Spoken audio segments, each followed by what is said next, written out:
માનવ ગરિમા યોજના આ યોજના દરેક વર્ષે બહાર પાડવામાં આવે છે અને 2024માં પણ આ યોજના બહાર પાડવામાં આવે આ યોજનામાં લાભ લઈ શકો છો। યોજનામાં ઘણા બધા ધંધાકારકને સહાય મળવા પાત્ર હોય છે, દરેક વર્ષે મળે છે અને આ વર્ષે પણ આ યોજના બહાર પાડવામાં આવી છે। આગળ વધતા પહેલા આપણી ચેનલને એકવાર સબસ્ક્રાઇબ જરૂર કરજો। આપણી ચેનલ પર આવા અવનવા વિડીયો આવે છે, આવકનો દાખલો કેમ કાઢવો, બધી યોજનાઓ વિશે પણ આપણી YouTube ચેનલ પર આવે છે, તો એકવાર આપણી ચેનલને વિઝિટ જરૂર કરજો। તો આપણે જોઈએ આપણા પીસી પર ડોક્યુમેન્ટ લાગશે અને ફોર્મ કઈ રીતે ભરી શકો, કઈ વેબસાઇટ પર ભરી શકો અને આ યોજના તમે તમારા મોબાઈલથી પણ ભરી શકો છો। જરૂરી નથી કે પીસી પર ભરી શકો અથવા તમને આ ફોર્મ ભરતો ના આવડતું હોય તો તમે અન્ય વીસી ઓપરેટર અથવા તો કોમ્પ્યુટર ઓપરેટર પાસે જઈને આ ફોર્મ ભરાવી શકો।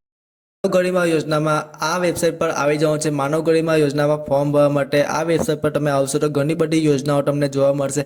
આપણે માનવ ગરિમા યોજના જોવાનું છે। અહીંયા આપણે ક્રાઇટેરિયા જોઈએ છે। અહીંયા તમને 28 પ્રકારના ધંધાકારક માટે તમને સહાય મળવા પાત્ર છે। અહીંયા તમારે હાલ 6 લાખ કરતાં ઓછી આવક હોવી જોઈએ અને તમે અહીંયા દૂધ વેચતા હોય, નાની મોટી લારી ચલાવતા હોય અથવા કોઈ પણ ધંધો કરતા હોય તો તમને 25,000 રૂપિયા સુધીમાં તમને સહાય મળવા પાત્ર છે અથવા તમને ટૂલ કિટ 25,000 રૂપિયા સુધીમાં તમે ટૂલ કિટ સહાય મેળવવા પાત્ર છે અને આ યોજનામાં 28 સુધી ધંધા વ્યવસાય માટે સહાય મેળવી શકો છો અને તમને આ યોજના ઓફલાઈન પણ ભરી શકો છો અને ઓનલાઈન પણ ભરી શકો છો। આમાં રજૂ કરવાના ડોક્યુમેન્ટ આધાર કાર્ડ, રેશન કાર્ડ, અરજદારનો રહેઠાણનો પુરાવો, અરજદારનો પેટા જાતિ લાગુ પડતું હોય તો અને આવકના દાખલાની જરૂર પડે છે। અભ્યાસ લાગતો હોય તો અભ્યાસનો પુરાવો, તમારે અલગ અલગ પુરાવા હોય તો અલગ અલગ પુરાવા પણ તમે આમાં સામેલ કરી શકો છો। બાહેંધરી પણ આપવાનું છે। બાહેંધરી કઈ રીતે આપવાનું છે હું તમને આગળ જતાં બતાવીશ। બાહેંધરી ફોર્મ ક્યાંથી ડાઉનલોડ કરવાનું છે અને તમારો આમાં એક પાસપોર્ટ સાઇઝનો ફોટાની પણ જરૂર પડે છે। આમાં તમે અલગ અલગ મોબાઈલ રિપેરિંગ કરતા હોય, કંઈ પણ કામ કરતા હોય, દૂધ વેચતા હોય, નાનો મોટો ધંધો કરતા હોય અથવા કોઈ પણ કામ કરતા હોય તો પણ આ યોજનામાં ફોર્મ ભરી શકો। યોજનામાં સોગંદનામું આ રીતે કરેલું હશે તો તમારે અહીંયા તમારું બાહેંધરી આપવાનું છે। અહીંયા તમારું નામ લખીને તમારે આ ફોર્મને સેલ્ફ ડિક્લેરેશન તરીકે ભરવાનું છે। નામ લખી તમારો ધંધો લખીને તમારે આ ફોર્મ ભરવાનું છે।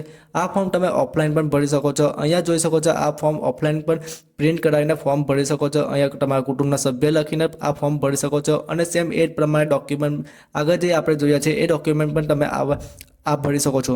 પર આવી જાય છે અને આ ફોર્મ ભરવા માટે આ વેબસાઇટ પર જવાનું છે। ઈ સમાજ કલ્યાણ નામની એક વેબસાઇટ છે, એના પર આવી જવાનું છે। આ ઈ સમાજ કલ્યાણ નામની વેબસાઇટ પર ઘણી બધી યોજનાઓ છે। એવું નથી કે માનવ ગરિમા યોજના, ઘણી બધી યોજનાઓ આ વેબસાઇટ પર તમને જોવા મળશે। તો આ ઈ સમાજ કલ્યાણ નામની વેબસાઇટ પર ટિક કરવાનું છે અને અહીંયા પર ટિક કરીને આપણે માનવ ગરિમા યોજના જોવાની છે। માનવ ગરિમા યોજના અહીંયા શોધવાની છે। અહીંયા ઘણી બધી યોજનાઓ હશે, તમારે આપણે માનવ ગરિમા યોજના હાલ પૂરતી આ ક્લોઝ છે, પરંતુ ટૂંક સમયમાં આ યોજના ચાલુ થવાની છે। તમે ડોક્યુમેન્ટ તૈયાર રાખજો, તમને જ ફાયદો થશે અને બધા આ યોજના વિશે તમે જરૂરથી જાણ કરજો। અહીંયા તમારે લોગિન કરવાનું છે। લોગિન કરવા માટે અહીંયા તમારે પહેલાં રજિસ્ટર કરવું પડશે, તો રજિસ્ટર પર જઈને તમારે પહેલાં રજિસ્ટર કરી લેવાનું છે।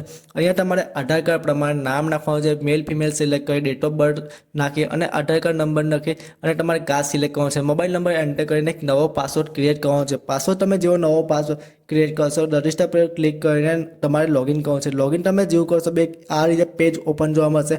અહીંયા તમારે કોઈ પણ યોજનાઓ ફોર્મ ભરી શકો છો। હાલ આપણે માનવ ગરિમા યોજનામાં ફોર્મ ભરીએ છીએ તો અહીંયા આપણે ટિક કરી છે। ટિક કરશો તો કંઈક આ રીતે પેજ ઓપન જોવા મળશે, જે આપણે આગળ જોયું તો અહીંયા ઓકે પર ક્લિક કરશો તો તમને આ યોજનાનું બીજું એક ફોર્મ ઓપન જોવા મળશે। હાલ પૂરતું આ વેબસાઇટ ચાલુ નથી, કારણ કે હમણાં આ યોજના ચૂંટણી પછી ચાલુ થવાની છે, તો આ યોજના જલ્દી જ ચાલુ થશે।